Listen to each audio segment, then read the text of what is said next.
A verdade é que todos nós queremos cancelar alguma pessoa. É um impulso natural dentro de nós. Quando ouvimos alguém que pensa diferente, já queremos atacar essa pessoa, cancelar. Constantemente não assumimos nossas culpas e o pior, queremos culpar outra pessoa. Deletamos, excluímos, rejeitamos, falamos mal, nos iramos, alimentamos o ódio quando uma pessoa comete uma falha ou faz algo que não gostamos. A cultura do cancelamento quis cancelar Jesus.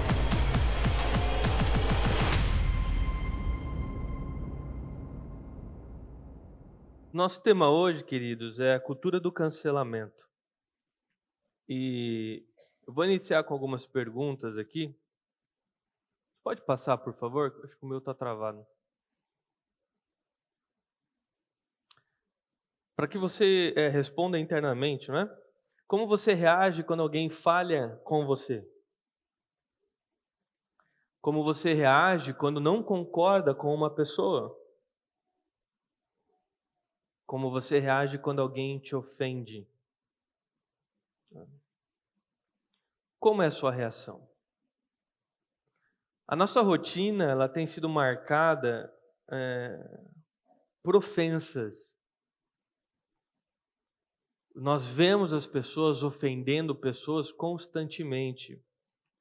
E na era digital, que é o que nós vivemos hoje,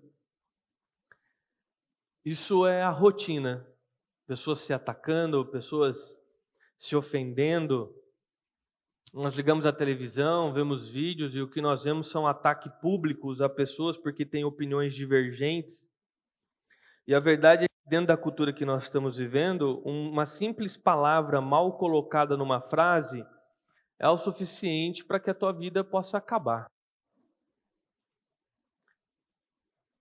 A cultura que nós vemos é uma cultura repleta de condenação e ela tem recebido o nome de cultura do cancelamento. Se alguém comete um crime grave, gravíssimo, como um assassinato, essa pessoa ela vai ser julgada, ela vai ser presa. Diante da lei ela vai cumprir seus anos, e então em determinado momento a lei vai entender que ela pagou pelo que ela fez e ela vai ter a liberdade. Quando uma pessoa coloca numa frase uma palavra infeliz hoje em dia, ela é exposta publicamente. E o martírio público ou o assassinato público, ele não tem parada. As pessoas continuam batendo, expondo, ridicularizando, fazendo chacota, menosprezando, pisando, isso não tem fim. Parece que o pagamento é essa pessoa se matar, cometer um suicídio. Ou seja, na nossa cultura, entenda o que eu vou falar, do ponto de vista de cumprir uma pena e ser livre, o assassino tem uma liberdade que alguém que, numa infeliz colocação, numa infeliz atitude, não vai ter. Porque as pessoas têm que mudar de país, muitas vezes, ou acabam com a sua própria vida.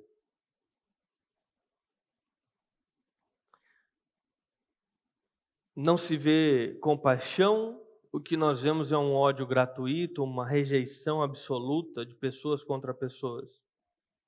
E, infelizmente, a verdade é que todos nós, em algum nível, temos esse impulso dentro de nós de queremos, né, cancelar uma pessoa. Quando nós ouvimos alguém que pensa diferente, nós já queremos atacar essa pessoa, às vezes verbalmente, ou às vezes até fisicamente. Haja visto como foi as eleições e como tem sido a conversa política no Brasil. Constantemente pessoas cometem injustiças e culpam terceiros, como o caso agora essa semana, extremamente divulgado, do rapaz que foi gravado dentro do motorista de aplicativo, que ele gritou na janela dizendo que estava sendo abusado, agredido, violentado. E o motorista estava gravando toda a viagem e nada aconteceu. Ele cometeu uma injustiça e um crime, porque ele imputou um crime a um rapaz que não fez crime nenhum. Se ele não tivesse gravado a cena, e este homem tivesse, não é, ido fazer um boletim de ocorrência, ou alguém visse ele gritando pela janela do carro que ele estava sendo agredido, o motorista estaria em maus lençóis, sendo considerado um racista, uma injustiça. Por quê? Simplesmente porque o motorista quis seguir a rota que o aplicativo mostrava e não a rota que o passageiro queria seguir. Nós deletamos, nós excluímos, nós rejeitamos, nós falamos mal, nós nos iramos, alimentamos o ódio dentro de nós. Quando uma pessoa comete uma falha ou simplesmente quando ela diz ou concorda com algo que nós concordamos diferente. E isso piora porque dentro de nós costumamos dar uma grande ênfase no erro dos outros. Mas o nosso erro nós tentamos justificar. Nós tentamos justificar. Esse comportamento hipócrita, que é um comportamento falso, ele foi amplamente combatido por Jesus em diversos momentos do Novo Testamento. Nós temos uma passagem, por exemplo, muito conhecida, que é Mateus 7,3, que diz: por que você se preocupa com o cisco no olho do seu amigo, enquanto há um tronco no seu próprio olho?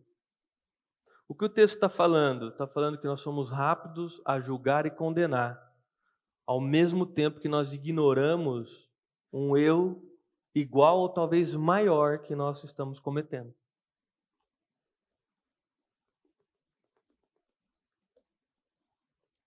O que está sendo escancarado aqui é a hipocrisia de nós julgarmos o pecado alheio e ignorarmos o nosso.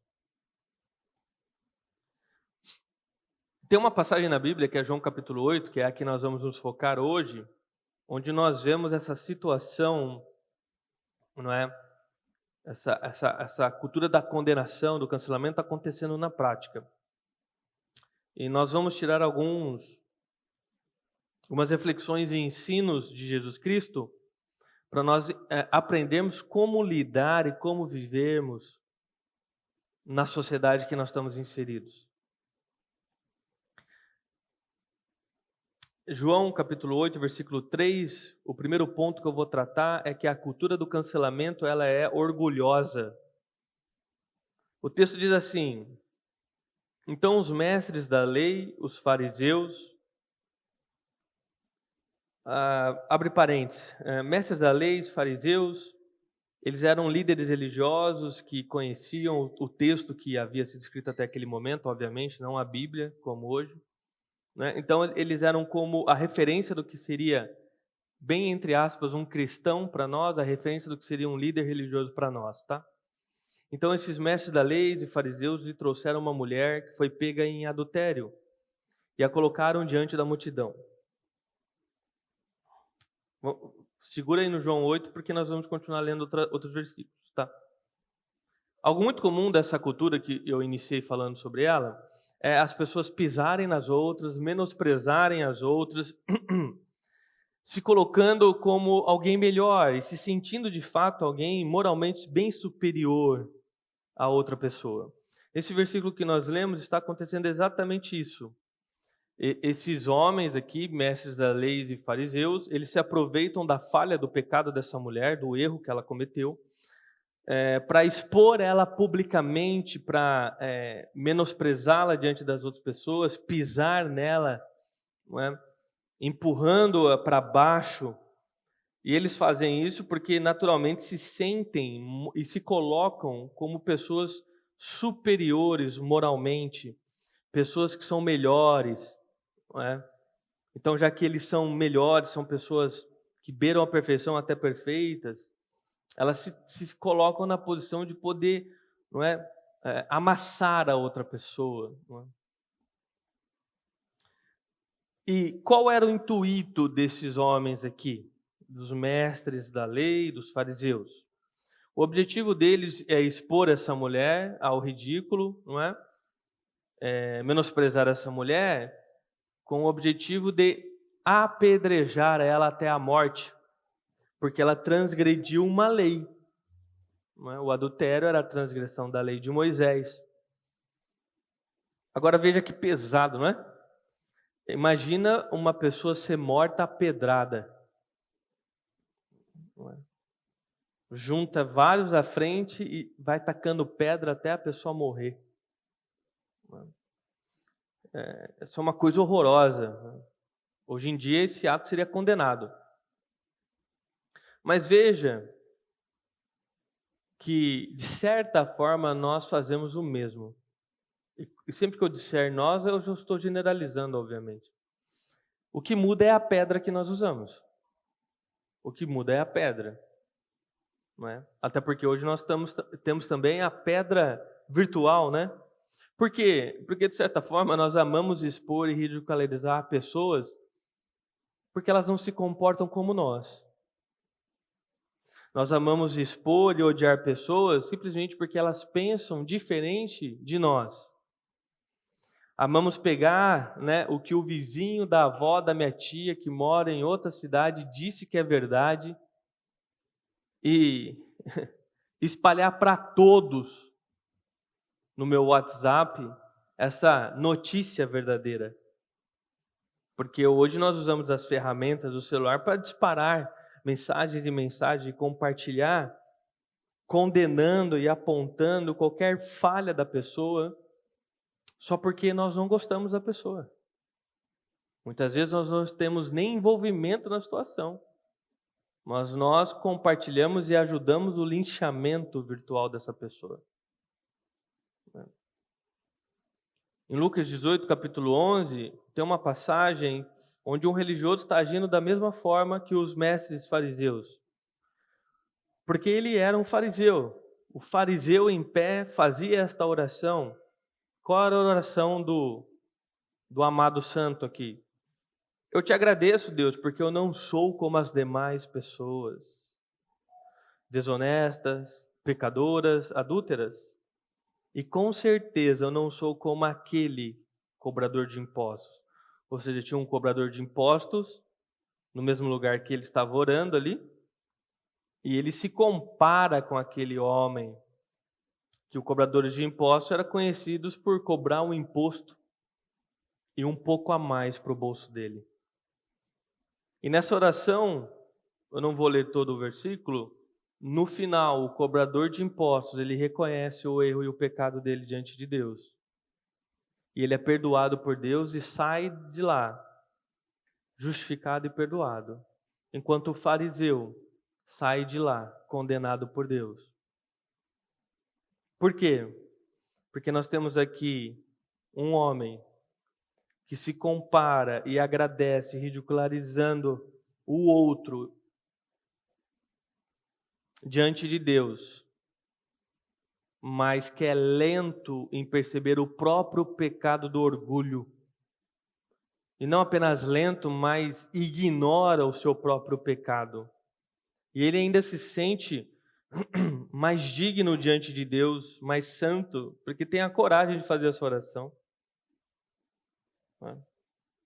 Então veja, se você está agindo dessa forma, distribuindo condenações às pessoas, e hoje nós condenamos pessoas baseadas em vídeos de 20 segundos que nós vemos. Nós não sabemos quem é, onde aconteceu, o contexto, não sabemos ou temos ideia dos outros lados da história, mas já pegamos aquilo como verdade e condenamos essa pessoa. Nós somos o acusador, nós somos o juiz, nós somos o executor da pena, menosprezando, expondo as falhas, pisando nas pessoas. Se você age assim, claramente você se sente moralmente superior aos outros. Você se coloca como alguém superior às outras pessoas. Só que para nós cristãos, é importante lembrarmos que a Bíblia nos ensina que não existe uma pessoa justa sequer sobre a face da terra. ao ponto da salvação de Cristo para nós ter sido dada, oferecida pela graça e de graça. O de graça entre aspas, de graça para nós. E não por merecimento. Efésios é muito claro em dizer que pela graça nós somos salvos, por meio da fé. E isso não vem de nós, mas é um dom que vem de Deus. Ou seja, Deus te ama, Deus te salva não porque você merece, não porque você é essa pessoa moralmente evoluída, um santo sobre a face da terra, mas Ele nos ama, nos salva por misericórdia, pela graça, por amor. Porque se fosse para cada um receber o que merecia, a Bíblia deixa claro que nós somos filhos da ira.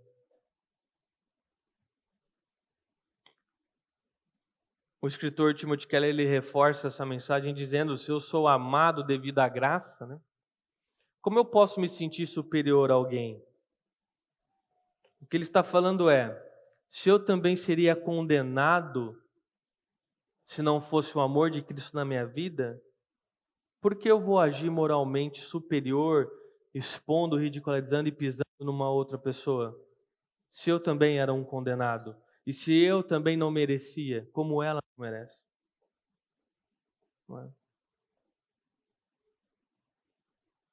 Vamos avançar no texto de João.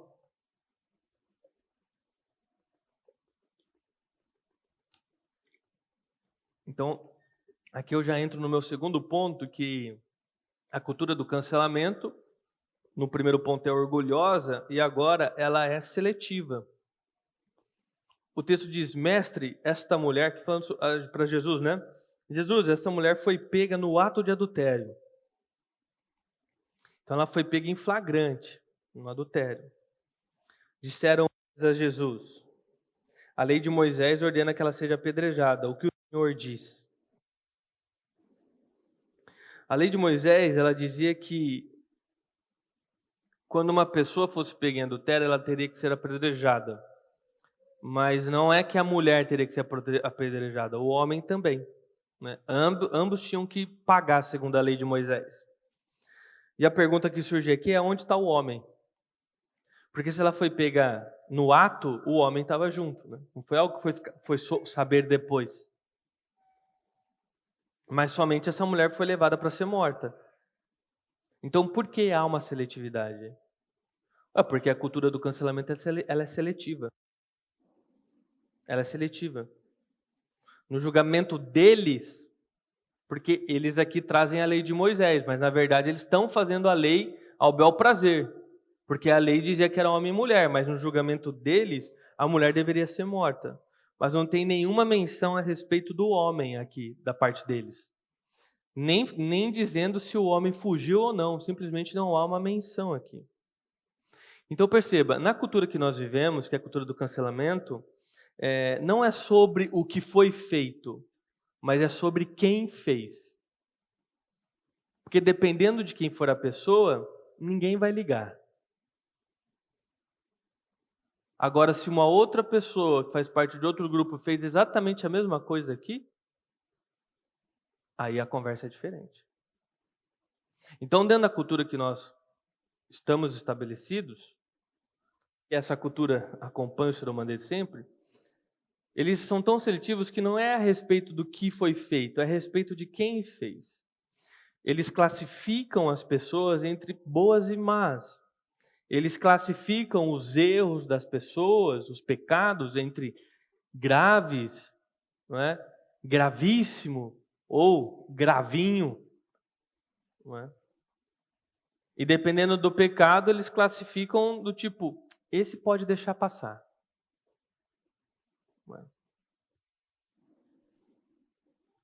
Nós olhamos com desprezo, sonhos, adultérios, mas nós aceitamos e muitas vezes patrocinamos nossos filhos em relacionamentos promíscuos.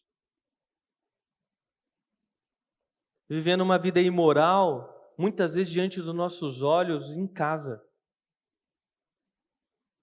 Que seletividade é essa?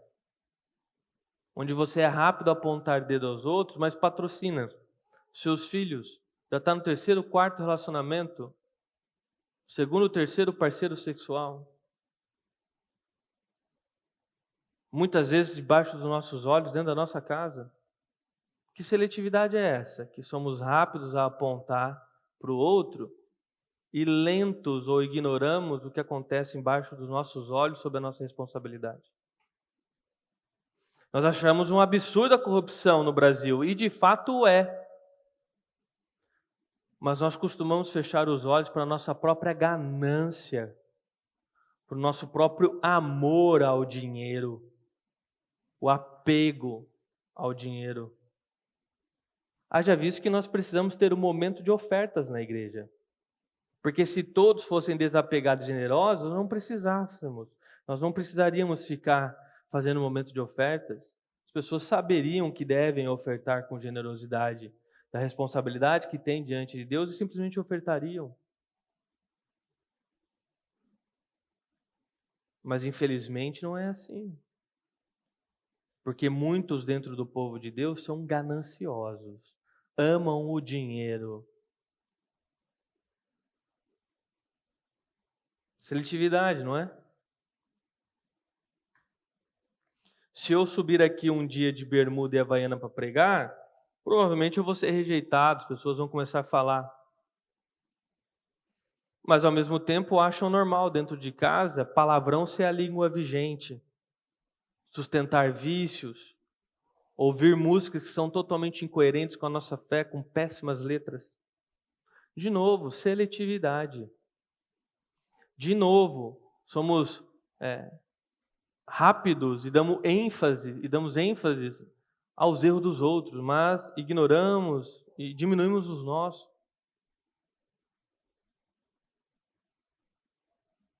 Então você vê como muitas vezes nós, hoje está chato viver, tudo é um problema, é o cancelamento, mas nós agimos exatamente como as pessoas do cancelamento, nós somos seletivos, decidimos qual pecado é mais grave, qual é menos grave, qual dá para deixar passar. Nós criamos pesos e medidas diferentes quando o pecado é dos outros.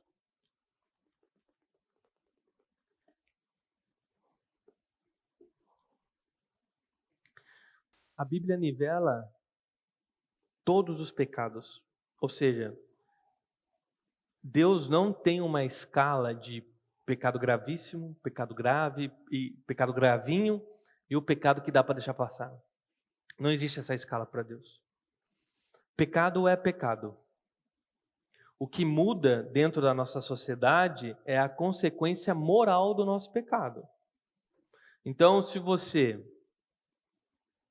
cometeu uma mentira que não teve grandes consequências, mas foi um pecado a sua mentira, a tua consequência moral às vezes não vai dar nada para você. Mas se você assassinou alguém, vai ter uma consequência moral sim. Dentro da nossa lei você vai pagar pelo que você fez. Mas diante de Deus, pecado é pecado. Pecado é pecado. Ou você já viu a Bíblia fazendo escalas de pecados? A Bíblia ignorando o pecado? Romanos 3,10 diz que não há um justo nenhum sequer. Aqui de novo reforça que ninguém é justo, ninguém é santo nessa terra. Que a salvação que nós recebemos e poder estar diante de Deus como nós estamos aqui é pela graça dele. Significa que, preste atenção, todo e qualquer pecado não arrependido, ou seja, a pessoa não se arrepender diante de Deus, não estar numa constante busca para crescer diante de Deus, lutando contra os seus pecados, não é? Claro que nós cometemos deslizes, nós pecamos, mas nós estamos buscando, vencer esse pecado, nós estamos lutando contra o pecado, muito diferente de uma pessoa que vive em pecado, gosta do pecado. Então, todo e qualquer pecado que não for arrependido, você não se arrepender diante de Deus, não é? Uma vida transformada terá o mesmo destino. Não importa se você era um assassino ou se você é apenas um mentiroso. O destino é o inferno. Para qualquer pecado que não há arrependimento. Para qualquer pessoa que não busque em Deus, não é? A transformação da sua vida, a luta contra o pecado, não é? De fato, não se sente arrependida pelo que faz. Não é? Então, dentro dessa cultura, as pessoas são seletivas. E é triste ver isso dentro da igreja. Versículo 6 de Romanos 8, e aqui eu quero entrar no meu terceiro ponto, que é a cultura do cancelamento, ela quis cancelar Jesus. O dono da vida. Jesus criou a vida e agora eles querem cancelar o dono da vida. É do tipo, eu crio as leis. Procuravam apanhá-lo numa armadilha ao fazê-lo dizer algo que pudessem usar contra ele. Então, preste atenção. Tudo aquilo que está acontecendo aqui com a mulher, a exposição da mulher, etc., era um teatro, era uma distração. Porque o que eles queriam era pegar Jesus. Eles queriam pegar Jesus. Tanto que eles questionaram Jesus, não é? No versículo anterior. O que o Senhor diz? Então, toda essa questão de trazer a mulher e tal, só foi um teatro, só foi para chamar atenção, juntar pessoas e poder colocar Jesus numa saia justa. A mulher nunca foi o alvo do cancelamento aqui. Ela foi uma distração para que eles pudessem cancelar Jesus. E por que eles tinham tanto ódio e queriam, não é, condenar Jesus? Porque Jesus se apresentava como Deus. E eles não concordavam com isso. Eles tinham uma opinião diferente. Para ele, Deus não viria nessa forma humilde, humana. Então, por Jesus não ser da forma que eles queriam, por Jesus não corresponder ao formato que eles esperavam, eles decidiram matar Jesus. Percebe a seletividade? Por que queriam matar Jesus? Porque Jesus tinha opiniões e formatos diferentes do deles. Então eles colocam Jesus, tentam colocar Jesus na parede, dizendo: a lei de Moisés ordena apedrejar essa mulher. Qual é a sua opinião, Jesus? O que você diz sobre isso? E essa pergunta, ela é uma armadilha muito inteligente. Quem arquitetou isso aqui era uma pessoa inteligente. Por quê? Se Jesus concordasse com a lei de Moisés e falasse que essa mulher deve ser sim apedrejada, ele seria condenado pela lei de Roma, porque a lei de Roma não permitia que os judeus aplicassem uma sentença de morte no meio do povo sem autorização de Roma. Então Jesus seria condenado pela lei de Roma. Além disso, o povo que seguia Jesus abandonaria Jesus. Porque como que você ia aceitar uma mensagem de perdão e misericórdia de um Deus que está mandando matar uma mulher apedrejada? Então Jesus ele perderia o prestígio diante do povo e ele seria preso por Roma. Do outro lado, se ele falasse que aquela mulher não teria que ser apedrejada, que não era para apedrejar essa mulher, ele estaria contrariando a lei de Moisés publicamente diante dos judeus. E os judeus iriam prender ele. E uma vez que ele quebrasse a lei de Moisés, os judeus iriam concordar que, de fato, ele não poderia ser o Deus que diz ser, porque ele não respeitava a lei de Moisés. Então veja que inteligência. É uma pergunta que, se ele responder sim, ele é preso. Se ele responder não, ele é preso. de fato, uma armadilha para acabar com Jesus. Não é? O que eles não esperavam é que Jesus, ao invés de julgar aquela mulher, julgaria eles. No versículo, não é, diante, final do 6, né? Jesus, porém, apenas se inclinou e começou a escrever com o dedo na terra. Ninguém sabe ao certo o que Jesus escreveu quando ele se inclinou e começou a escrever na terra com o dedo. Essa era uma prática comum, essa foi uma prática normal por muito tempo, né? Você lê a história dos filósofos, o quadro da classe de aula deles era a terra no chão. Não é? Alguns estudiosos gostam de pensar que Jesus estava escrevendo o pecado de cada uma daquelas pessoas que estavam querendo apedrejar aquela mulher. Eles gostam de pensar dessa forma, né? Então ele desceu e começou a escrever e eles continuaram cobrando Jesus, né? Eles continuaram a exigir uma resposta, de modo que Jesus se levantou e disse: aquele de vocês que nunca pecou, atire a primeira pedra. Nós não sabemos com certeza o que Jesus escreveu, mas sabemos com certeza que aquilo que Jesus escreveu expôs a hipocrisia do coração daqueles que estavam condenando aquela mulher. Ao ponto de Jesus poder levantar, olhar para eles e disse: quem nunca pecou, quem nunca errou, atira a primeira pedra.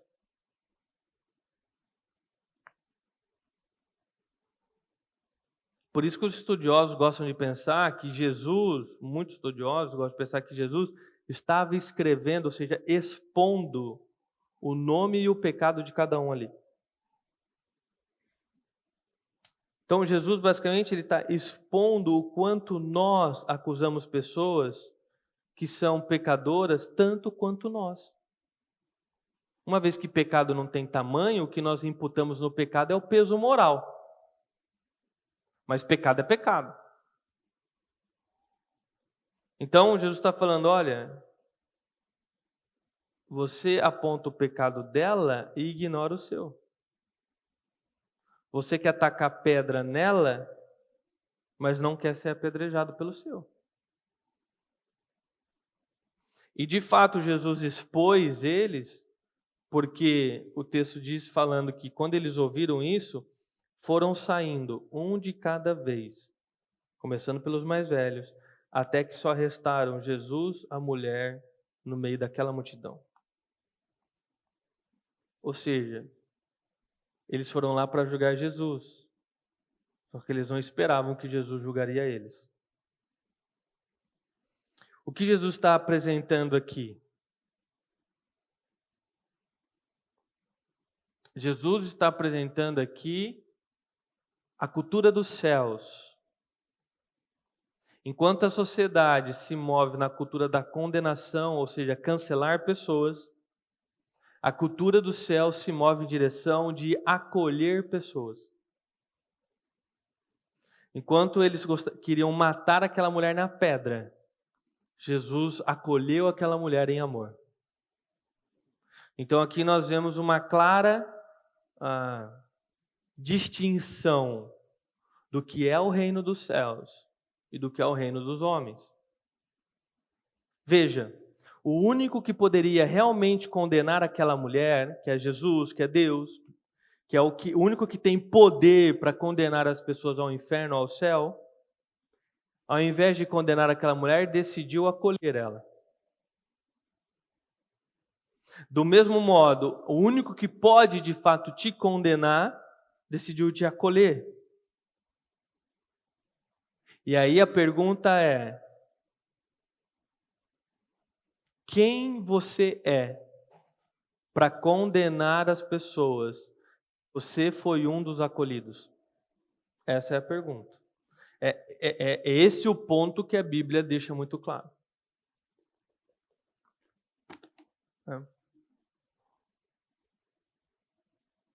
Como que um pecador quer condenar o outro, sendo que este foi perdoado? A Bíblia está falando, né? no mínimo, faça aos outros o que foi feito a você. Ou então, pague na mesma moeda que você quer que os outros paguem. Só que aí você tem que ter a coragem de hoje fazer uma oração negando a graça e a misericórdia de Cristo sobre a sua vida.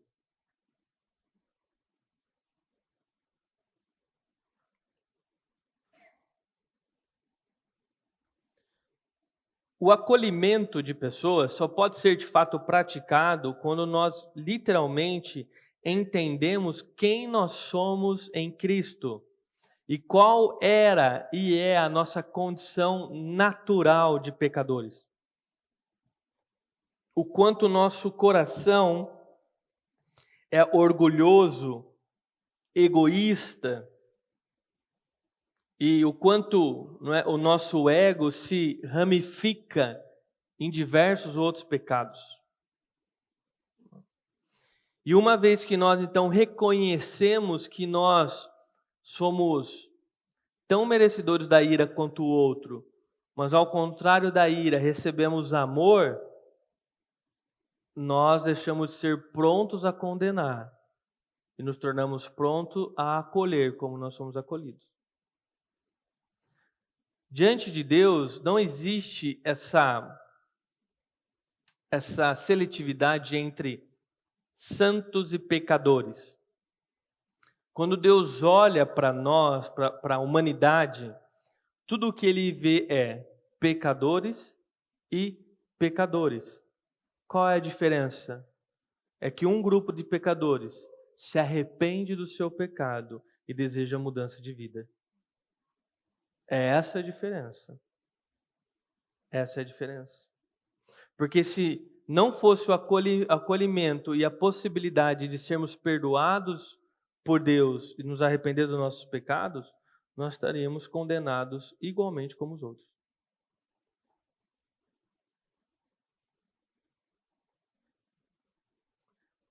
Então Jesus se levantou de novo e disse à mulher: onde estão os seus acusadores? Nenhum deles a condenou? Não, Senhor, respondeu ela. E Jesus disse: eu também não te condeno. Vá e não peques mais. E aqui eu começo meu último ponto, que é a cultura dos céus acolhe pecadores. Veja, Jesus, Ele é o único que pode nos condenar, porque Ele é o único juiz, justo juiz que há. Se Jesus ele é o justo juiz, significa que faz parte dele, inegavelmente, julgar injustiças. Não tem como ele não ser justo, ele precisa ser justo. Significa que, se nós somos pecadores, como ele pode nos perdoar? Sendo que ele tem que ser justo e fazer que as pessoas paguem pelos seus pecados. E é aqui que entra a mensagem da cruz, né? O grande cartão do eu te amo de Jesus para nós. E eu sempre conto uma historinha que ela é bem simples, mas ela deixa muito claro o que aconteceu. Talvez você tenha até ouvido eu contá-la. Imagine um rei de um grande reino e ele estabeleceu uma lei. Qual era a lei? Qualquer pessoa que fosse pega cometendo qualquer crime seria morta. Foi pega por qualquer crime, é morto. Essa é a condenação, tá? Beleza. De repente, um belo dia, que não era tão belo assim, um dos oficiais do rei entrou no quarto do rei, ofegante, desesperado, e disse: rei, nós pegamos um jovem cometendo um crime. E o rei responde: qual é a nossa lei? A lei é que qualquer pessoa pega num crime deve ser morta. O rei, então, muito bem. Pode aplicar a execução nesse jovem. E aí o guarda responde: o problema é que é seu filho. Nós pegamos o seu filho cometendo um crime.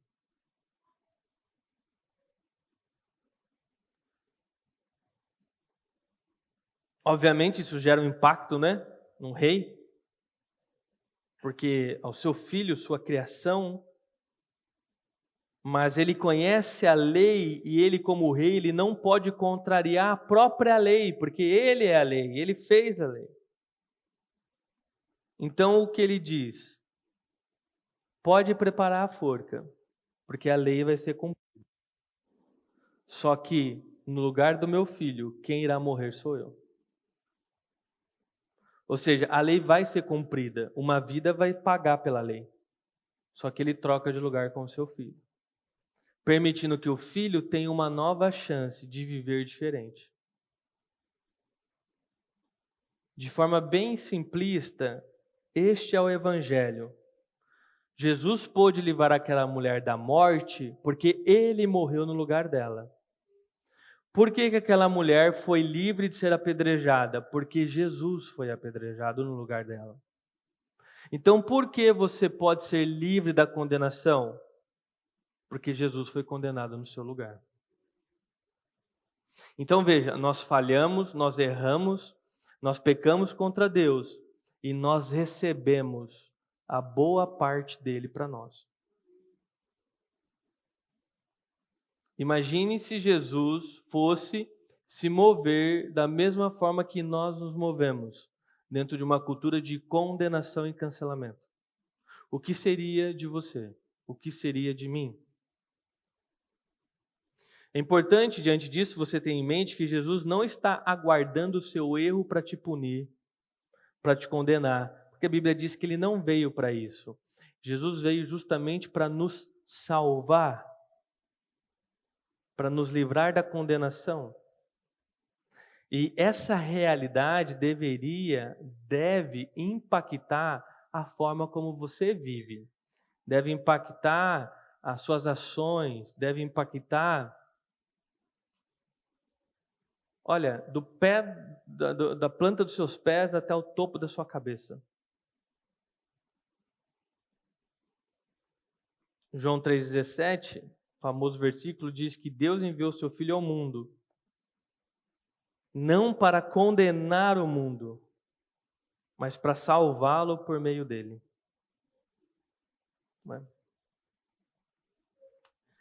Eu quero concluir essa mensagem dizendo algo extremamente importante. Jesus, ele não condenou aquela mulher, ele a acolheu. Mas isso não significa que ele foi tolerante com o pecado daquela mulher, ou que ele ignorou o erro daquela mulher. No final ele diz: vá e não peques mais. O que Jesus está fazendo e o que ele faz conosco? Jesus traz a oportunidade de redenção dos nossos pecados e não a tolerância aos nossos pecados. Ele ama, ele acolhe e ele instrui cada um de nós a viver uma nova vida, a viver diferente. Ou seja, uma vez que nós somos acolhidos por Cristo, nós aceitamos o perdão dele, deve existir uma vida diferente, porque existe o vá e não peques mais. O acolhimento e o perdão de Jesus, essa redenção que nós encontramos em Deus, ela obrigatoriamente sempre é acompanhada de um vai e não peques mais. Ou seja, o acolhimento resulta em mudança de vida, em transformação de vida. Não tem diferente disso. Então, uma pessoa que alega ter entregado sua vida a Deus, mas não é possível enxergar nela, ao longo da sua jornada, transformações, é uma pessoa que continua gananciosa, pegada ao dinheiro, não consegue, por exemplo, participar das ofertas por amor ao dinheiro. Uma pessoa que continua sendo condenando, sendo juiz, promotor, executor. Uma pessoa que não opera sob compaixão, misericórdia, acolhimento. Uma pessoa que não está lutando contra os seus pecados, contra os seus vícios. Uma pessoa que ignora muitas vezes seus pecados. A verdade é que você não entregou vida nenhuma para Jesus. Você vive uma ilusão, um auto-engano. Porque aqueles que são acolhidos por Cristo se tornam moradas do Espírito Santo e fatalmente o Espírito Santo começará a incomodar essa pessoa. E essa pessoa, mesmo que de forma tímida, mesmo que no passo da tartaruguinha, ela vai começar a apresentar mudanças ao longo da sua jornada. O Evangelho é transformação de vida. Nós temos momentos em que nós nos esfriamos da fé, porque nós nos frustramos, nós ficamos tristes diante de realidades que nós vivemos. Tudo isso faz parte. Passamos momentos mais baixos, não é? Tudo isso faz parte. Mas é possível olhar na vida mesmo desses, ao longo da sua jornada, transformações, uma luta consciente e honesta contra os seus pecados, contra os seus vícios, contra o estilo de vida que vivia. É possível ver na vida dessas pessoas, na sua jornada, uma determinação, uma vontade de abandonar sua antiga vida. Abandonar sua antiga vida. Não é? Isso que nós temos hoje é uma cultura mais atual, de pregar às pessoas e no final pedir, quem quer aceitar Jesus, quem quer entregar sua vida a Jesus, chamá-las a fazer uma oração, isso é novo na história. Tanto que em nenhum momento da Bíblia você vê alguém fazendo isso. Jesus não fez isso em nenhum momento. Mas você deve se perguntar, bom, se antes as pessoas não vinham à frente, levantavam a mão, como que a igreja sabia quem de fato entregou sua vida a Deus, quem de fato se converteu e quem não? Simples. Olhe para a vida da pessoa. Se a vida da pessoa é acompanhada de uma luta contra o pecado, de uma determinação em se transformar do que era, num apelo a viver em comunidade, em ser generoso, fatalmente, não tem erro, essa pessoa foi convertida. Porque há um desejo de abandono da velha natureza. Isso parte da pessoa, não precisa ser imputado, essa pessoa não precisa ser adestrada, obrigada por algum líder. Isso parte, porque ela é morada de Deus. Agora, se a pessoa diz ser convertida, mas você não enxerga ao longo da sua jornada a transformação, luta contra o pecado, determinação de abandonar a antiga vida, você não enxerga a generosidade que habita naqueles que são transformados por Cristo, não é? Mesmo que de forma tímida, eu falo de forma tímida porque cada pessoa tem um tratamento específico da parte de Deus, cada pessoa vive uma jornada diferente. Algumas pessoas se convertem e pode ser que Deus comece a trabalhar no coração dessa pessoa a respeito da sua ganância sobre o dinheiro. E o seu vício de cigarro, por exemplo, ou qualquer outro vício, Jesus vai trabalhando de forma mais pautada e talvez um segundo momento, enquanto outras pessoas podem chegar na fé e Deus já trazê-la a uma convicção de abandono daquele vício e depois ir tratando outras questões. Mas veja, há constantemente na jornada da pessoa transformações, uma luta contra o pecado, uma mudança de vida. Mesmo que de forma tímida, em outros mais rápidos, mas é possível ver isso. A pessoa demonstra isso. Não é? Esses são aqueles que realmente foram acolhidos, entregaram sua vida a Deus e entenderam o vai e não peques mais. Refletir e praticar. Ponto número 1. Com este novo entendimento, qual é a sua opinião sobre essa cultura do cancelamento?